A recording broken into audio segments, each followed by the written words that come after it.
So in this video, I designed and printed the perfect personalised nightlight for kids or for adults because, as you all know, I'm a little bit partial to RGB myself. So without further delay, let's dive in. So straight away, I'm going to let you guys know that this video is sponsored by JLCPCB because none of these projects would be possible without them. More on them a little bit later. So I have a nephew and he's only 2 and I wanted to design a really cool nightlight for him and I wanted it to be personalised. I wanted to give it that personal touch. So I decided to make one and put his name on it, Elliot. So we're going to need a few things. We're going to need the 3D printed parts that I designed in Tinkercad because I actually started designing this before I started using Fusion 360. So as I've already done it on there, we'll jump on Tinkercad. But Tinkercad is a really good place to start. It's so easy to use. Fusion 360 might be a bit daunting for some people when you first start out, but I started with Tinkercad and then it wasn't long until I reached the limits of Tinkercad and then I moved over to Fusion 360 and that's where I'm doing all the projects now. It's so much better using Fusion 360 because you have more granular customization, etc. So anyway, I designed it in Tinkercad, we 3D printed the parts.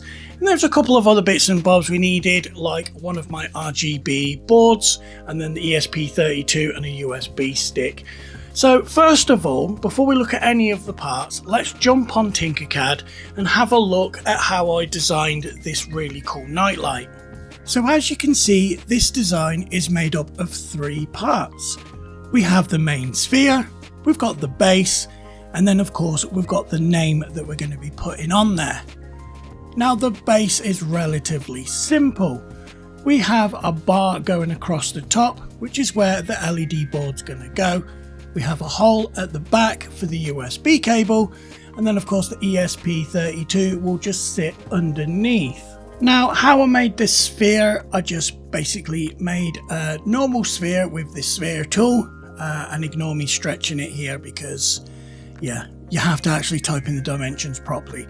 But anyway, I made a sphere and then I made a slightly smaller sphere, turned it into a hole and then combined them. So it basically gave me a sphere that was hollow. Then it was a simple case of just slicing a piece off the bottom so the base would actually fit.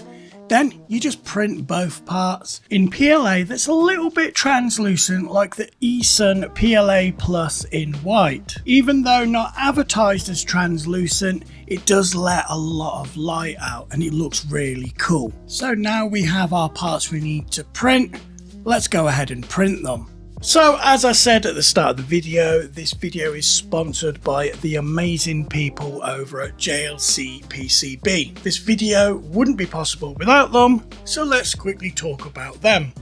Now they pride themselves on offering a fast, reliable service at an unbeatable price, and they can even get you PCBs out the door within 24 hours. Now the ordering process is super simple. The way it's laid out on the website, it makes it really intuitive and easy. So let's go ahead now and order some of the boards we'll need for this video. Now it's a simple case of dragging and dropping the Gerber files onto the site, and there's a link in the description below so you can download those files and get these PCBs made yourself. Then it's just a case of selecting what colour you want the boards, how many you want, etc, etc. And as you can see, you can get boards for as little as $2. So for more information, check the description below where you'll find a link and just go and take a look around and see how much money you can save. Thanks again to JLCPCB for sponsoring this video. Now it's time to actually take a closer look at all the parts that I printed, and then of course the ESP32 and that RGB board that was kindly provided by JLCPCB. So first of all, we have the 3D printed base. As you can see, it's a relatively simple shape. Here we have the ESP32 and the LED board, and basically the ESP32 is going to go under here like so. Now the tolerances were quite tight to get it in there, but with a little bit of a push, we got it in there no problem. And then of course we'll solder that USB cable and it will come straight out the back. Now the RGB board is just going to be glued on top, just like this. So it very much is keep it simple, stupid design. So let's have a look at the main sphere itself, and as you can see, it's got Elliot's name on it and it looks really cool.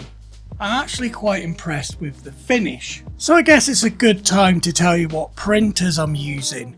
I have the Bamboo Lab A1 Mini and I have the A1 with AMS.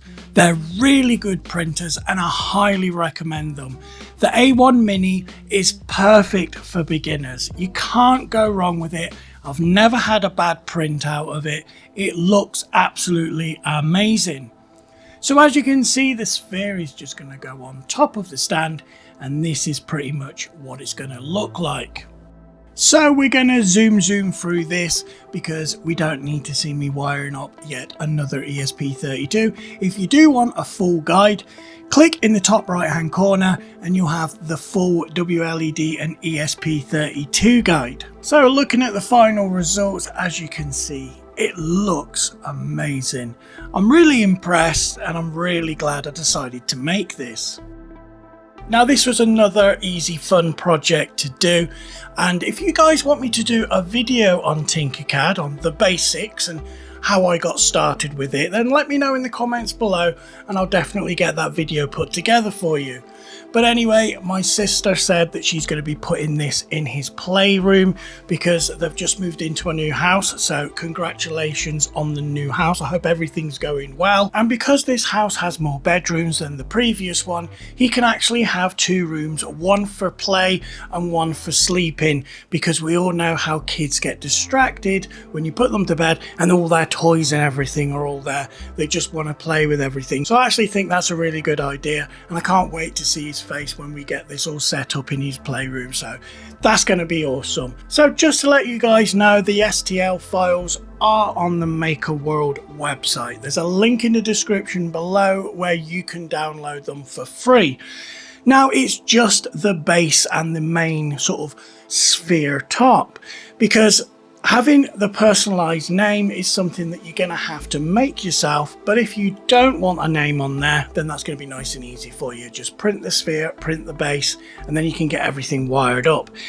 WLED is nice and easy. I've got a dedicated video for it. If you click up here somewhere, you'll be able to follow that tutorial nice and easy. Now let's talk about the cost, because it didn't actually cost that much. We're probably looking at about £4 or $6 in filament.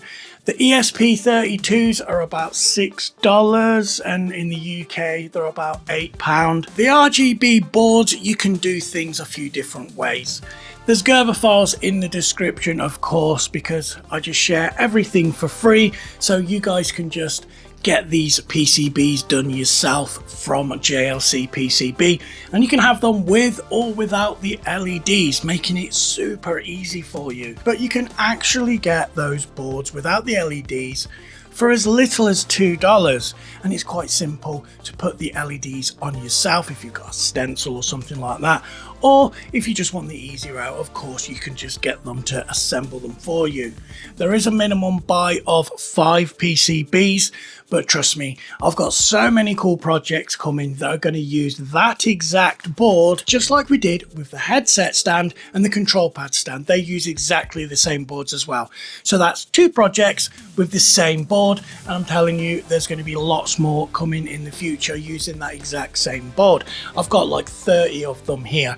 I've actually bought them without the LEDs. I've got the stencils because I want to have a go at sort of stenciling it on myself and then using a heat plate or a hot air gun. It's really cool. I'll probably do a video on that as well, sort of showing how I do things there. So I think I've rambled on enough, but if you enjoy my content, you know what to do by now. Like, subscribe, give that bell a little tinkle.